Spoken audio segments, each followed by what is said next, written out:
Rage on that beat, going crazy.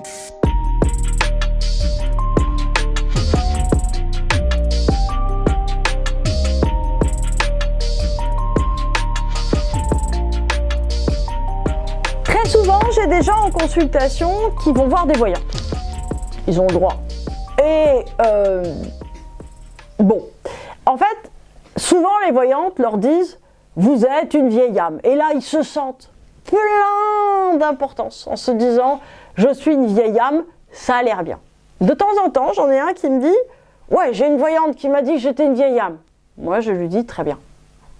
Et il me dit « Nithya, oui, c'est quoi une vieille âme ?» Voilà. Alors, on va parler de qu'est-ce que c'est qu'une vieille âme. Alors, déjà, en fait, pour arriver à comprendre, j'allais dire ce bazar, il faut comprendre que les voyantes qui officient en France à l'heure actuelle, elles ne sont pas trop au parfum par rapport à ce que c'est qu'une vieille âme ou une jeune âme. Bon, en gros, si vous voulez, l'idée, c'est que ça, c'est une notion des Védas, donc là encore, de la cosmogonie indienne, qui explique quoi? Qui explique qu'il y a ce qu'on appelle des ciels de création. Dans ces ciels de création, à la base, il y a 144 000 personnes qui naissent, 144 000 âmes qui s'incarnent, voilà. Alors vous me direz, tiens, on est un peu plus sur Terre, on va y revenir. Donc 144 000 âmes qui s'incarnent, c'est donc 144 000 personnes qui sont liées. Horreur. Vous êtes lié avec votre voisin, vous êtes lié au pompiste qui vous a mal servi tout à l'heure et qui vous a insulté, vous êtes lié au gars que vous venez de quitter, vous êtes lié, on est tous liés. En fait, c'est le principe de l'interdépendance dont parlent les bouddhistes, on est tous liés, les 144 000 personnes qui ont été créées ensemble sont liées. Alors comment ça se fait qu'aujourd'hui on est, je sais pas, 7-8 milliards et qu'à la base on était 144 000 dans notre bain de création? Et bien en fait ce qui s'est passé, si vous voulez, c'est qu'il y a deux mouvements dans le chemin de création. Il y a un mouvement de duplication ou de rembobinage. Vous savez, c'est comme dans autrefois les cassettes vidéo, vous savez, ou les cassettes audio, c'était des trucs qui tournaient et qui passaient une bande magnétique. Donc en fait il y a deux moyens en fait de vivre dans chaque vie pour tout le monde. C'est-à-dire que soit vous suivez le moyen de l'évolution. Et si vous suivez le moyen de l'évolution, bah, qu'est-ce qui se passe? En fait, vous êtes en train de revenir. C'est le mouvement de l'involution. C'est-à-dire que, en fait, nous, on croit qu'on vit des expériences qui sont très variées en tant que personne humaine, etc. En vérité, c'est un petit peu comme si on suivait une route, si vous voulez, avec des expériences qui sont toutes multiples. Et quand on prend la bonne direction, en fait, on retourne en arrière vers la source, ou appelez Dieu, ou appelez le, je sais pas moi, l'œuf cosmique, vous l'appelez comme vous voulez. En tout cas, vous revenez en arrière vers le fait, on va dire, de vous recentrer sur vous-même, vers l'œuf cosmique, voilà. Et donc, vous remontez tranquillement, en fait, vous revenez en arrière. C'est-à-dire que vous n'aviez pas fait le bon choix, là, il y a 10 incarnations, là, vous faites le bon choix, ok, vous rembobinez. Bon, très bien. Si vous faites le mauvais choix, c'est comme un truc qui devient beaucoup plus souple et à ce moment-là, si vous voulez, vous ouvrez la possibilité de choix. C'est-à-dire qu'à chaque fois qu'on comprend qu'on n'a pas le choix sur quelque chose et qu'on a un seul choix et qu'on fait le bon choix, voilà, et ben en fait, si vous voulez, c'est comme si on resserrait, redensifiait notre structure. Si on ne le fait pas, on démultiplie les choses. Donc mettons que quelqu'un, toute sa vie, en fait, il ait fait que des choix à côté de la plaque et ça va pas, en fait, son âme va être coupée en deux. Ça, ce que je vous raconte, c'est ce qu'il y a dans toutes les spiritualités et chez les hindous et dans tous les ésotérismes. Donc son âme, elle va être coupée en deux, ou en 10, ou en 25, et elle va donner naissance à 25 petits Edmonds, par exemple, qui vont tous aimer la chasse. Bon, j'aime pas la chasse. Donc en fait, si vous voulez, l'histoire, c'est que soit en fait vous vous densifiez et vous restez une personne unique, soit vous vous démultipliez. Et à ce moment-là, il y a un petit bout de vous qui va aller vivre des expériences parce que, en fait, vous avez foutu un tel bordel que ça va être impossible d'une certaine manière d'arriver à aller arranger tout le bordel que vous avez créé en une seule vie. Donc il va falloir 25 petits bouts de vous qui vont chercher toutes les expériences. Bon, donc en fait, le principe, si vous voulez, que je pense ne connaissent pas du tout les voyantes, c'est que, en fait, quand quelqu'un fait les bons choix, et arrive d'une certaine manière à se centrer complètement, et bien à ce moment-là, si vous voulez, il ne va pas se dupliquer infiniment. C'est-à-dire qu'en fait, au lieu d'ouvrir des champs des possibles infinis, il va resserrer le possible sur, j'allais dire, une forme de nécessité ou de déterminisme intérieur, et à partir de là, il va retrouver le chemin de de l'absorption vers le divin, vers ce fameux œuf cosmique, au lieu, si vous voulez, d'aller démultiplier, dédupliquer de tous côtés son être. Alors, techniquement, qu'est-ce que c'est qu'une vieille âme? Qu'est-ce que c'est une jeune âme? Une jeune âme, c'est un truc qui vient de se dupliquer. Donc en fait, qui est, j'allais dire, quelqu'un qui est là principalement pour gérer un certain nombre d'expériences et qui, s'il arrive à gérer un certain nombre d'expériences, et va en fait venir, j'allais dire, apaiser son manque en retrouvant un petit bout de lui qui s'est perdu. Donc en fait, si vous voulez, l'idée, c'est que quelquefois, en fait, l'idée, c'est qu'on est tous des petits bouts parcellaires d'une unité globale qui s'appelle, on l'appelle l'œuf cosmique pour rigoler, mais en gros, si vous voulez, on est tous un seul tout. La séparation n'existe pas. Donc ce qui veut dire que plus on évolue, plus il se passe quoi? Plus on comprend l'interdépendance, au point que l'interdépendance devient une fusion à un niveau cosmique et spirituel très intense et très profond. C'est-à-dire que c'est vraiment, si vous voulez, une entité globale d'évolution. Alors, une jeune âme, c'est une âme qui a besoin d'abord de faire plein d'expériences pour arriver à comprendre où il en est, c'est-à-dire qu'il est dans un effarement total par rapport à son existence, etc., etc. Alors, plutôt que de vous parler des caractéristiques d'une jeune âme, j'ai décidé de vous parler des caractéristiques d'une vieille âme pour qu'on voit un peu où on en est.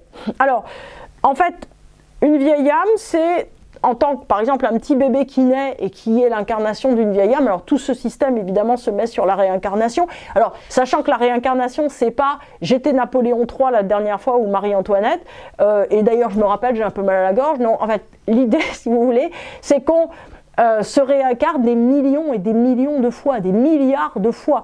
Voyez, par exemple, aujourd'hui, vous avez respiré beaucoup. On respire, bon, ok. On respire beaucoup. Et en fait, si vous voulez penser à la réincarnation comme une respiration. C'est-à-dire que si je vous dis combien de fois vous avez respiré aujourd'hui, vous allez me dire un paquet de fois. Et bien, en fait, c'est ça. Je ne les ai pas comptés moi non plus.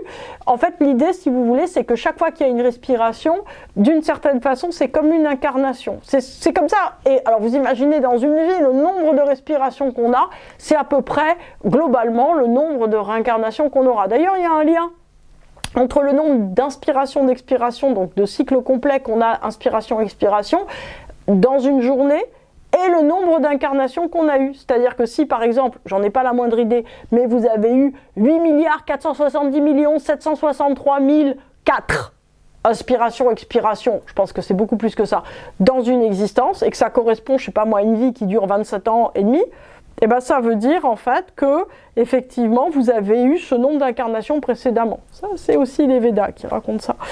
Il y a beaucoup de choses dans les Védas, il faut les lire. En fait, il faut comprendre la réincarnation, si vous voulez, comme une espèce de processus continuel. Nous, on est juste là sur une petite pointe d'espace-temps. On a l'impression qu'il se passe un truc, mais en vérité, si vous voulez, on est dans un cycle de conscience à beaucoup de niveaux. Hein. C'est ça qui est important à comprendre. Alors, qu'est-ce que c'est qu'une vieille âme?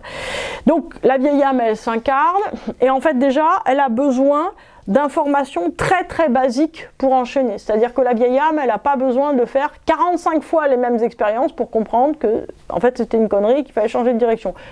Une fois elle rencontre un truc, elle sait que c'est la mauvaise direction, elle change.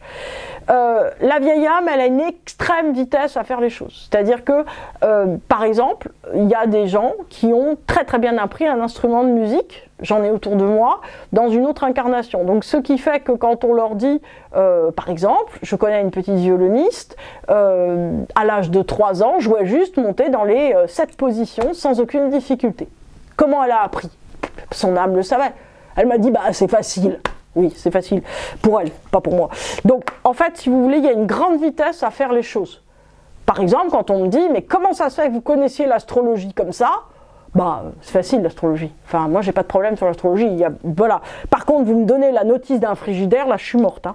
Donc, en fait, si vous voulez, l'idée, c'est qu'il y a des choses qu'on a fait et on a une grande vitesse à les faire. Les âmes jeunes sont des âmes qui sont plutôt violentes, qui sont plutôt impétueuses, qui sont plutôt tout le temps sur le fait de se positionner. Alors, on ne sait pas l'âge d'une âme à moins de 28 ou 30 ans. Pourquoi? Parce qu'une âme, elle a besoin de faire son apprentissage. Donc, il y a une vitesse d'assimilation des expériences une absence de problème d'identité, c'est-à-dire que les âmes assez anciennes, en fait, ne se demandent pas ni ce qu'elles font sur Terre, ni qui elles sont, ni ce qu'elles ont à faire. C'est-à-dire que c'est assez clair, c'est-à-dire qu'en tout cas, après 30 ans, c'est assez clair ce qui est à faire. Il y a un équilibre entre le matériel et le spirituel qui est assez important aussi, c'est-à-dire que globalement, c'est pas des âmes qui se disent qu'une Ferrari va être, j'allais dire, l'aboutissement, ni un cheval pur sang, ça dépend des époques. Il y a une clarté aussi sur la mission de vie qui est assez importante, ce qu'on a à faire, et puis surtout, il y a une acceptation et une conscience sur la réincarnation et sur ce qui est à faire. C'est-à-dire que, en fait, il y a une acceptation de l'infinie renaissance et recommencement du temps.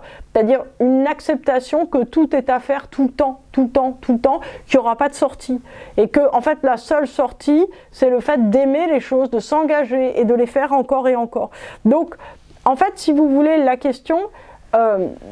c'est vraiment, ce qui va vraiment se passer, si vous voulez, c'est la notion, il y a Pamphile qui vient voir, en fait, voilà Pamphile, c'est la notion la plus importante pour les vieilles âmes, lui c'est un futur humain, lui, il va se réincarner une prochaine fois bientôt, il va revenir en petit garçon, il a dit. Donc en fait, l'idée, si vous voulez, c'est que il y a une acceptation, en fait, que les choses ne seront jamais autres. C'est ça qui est très important, c'est-à-dire qu'il n'y a pas d'ailleurs et pourtant il y a une envie de faire. C'est-à-dire que souvent, vous voyez, quand on se dit je veux être chef d'entreprise, je veux me marier, je veux un enfant, je veux un chat, on se dit ça va me donner un ailleurs, ou je veux de l'argent, ou je veux ceci, on se dit ça va me donner autre chose. En fait, il faut comprendre qu'il n'y a rien d'autre sur Terre, il n'y a pas d'ailleurs, il n'y a pas d'autre, il n'y a pas de mieux, il y a simplement le même, infiniment le même, et c'est ce même-là, si vous voulez, qui est le creuset, justement, puisqu'on est dans la répétition dont je vous parlais au début, cette espèce de répétition des expériences qui sont toujours les mêmes, sauf que nous, on apporte une réponse différente. Apportant une réponse différente, en fait, on se libère réellement de quoi? On se libère en fait d'une espèce de nostalgie très profonde du fait d'être tout le temps, j'allais dire, exilé par rapport à notre œuvre cosmique, par rapport, si vous voulez, à ce sentiment d'interdépendance et de fusion auquel on aspire très profondément, puisque notre seul bonheur, si vous voulez, c'est de quitter cette notion de séparation. Alors, quand une voyante vous parle du fait que vous êtes une vieille âme, ce qu'elle veut vous dire, en fait, juste, c'est que vous êtes super. Je suis pas tout à fait sûre, en fait, que ça soit... En fait, même, je suis pas du tout sûre que ça soit la définition. C'est-à-dire qu'il y a des jeunes âmes, en fait, qui vont être extraordinairement actives, on va dire, à refaire le chemin dans l'autre sens, et qui peuvent progresser comme des malades, et en fait, arriver, si vous voulez, à remonter et à rattraper avec elles des centaines et des centaines d'âmes pour refaire une fusion, et à l'incarnation d'après, qui seront d'une richesse énorme, puisque, si vous voulez, quand on travaille sur soi, on attire à soi des gens qui, eux-mêmes, ont des difficultés ou vont travailler sur soi. Ça va être un espèce d'agrégat, une force ensemble, qui va donner quelque chose de complètement différent. Et j'allais dire, de toute façon, si vous êtes une vieille âme, vous n'allez pas voir les voyantes. Hein. Donc ça veut dire, si vous voulez, qu'une vieille âme, elle a une espèce de, j'allais dire, de conscience intérieure, d'éveil de maître intérieur de toute façon, qui la guide et qui l'amène, j'allais dire, vers l'accomplissement qu'elle a à être. Donc la question, de toute façon, c'est pas d'aller chercher, j'allais dire, des bons points ou des bonnes notes sur ce qu'on est, sur ce qu'on a à faire. Il faut savoir que dans la vie, on fait tous des erreurs, que c'est toujours assez compliqué, que chaque jour rejoue, on va dire, la donne complètement, et qu'avec tout ça, il faut avancer, et qu'il faut arriver d'une certaine façon à accepter surtout cette résurgence, cette répétition du même incessante, et que c'est à partir de là, en fait, qu'on va inverser et voir l'envers des choses, et qu'on va se dire, mais ça se répète, c'est merveilleux, parce que justement, dans le fait que ça se répète, il y a notre chemin retour vers quoi? Vers cette fusion, vers cette absence en fait totale de séparation, et donc en français de cette joie totale à laquelle on aspire tous.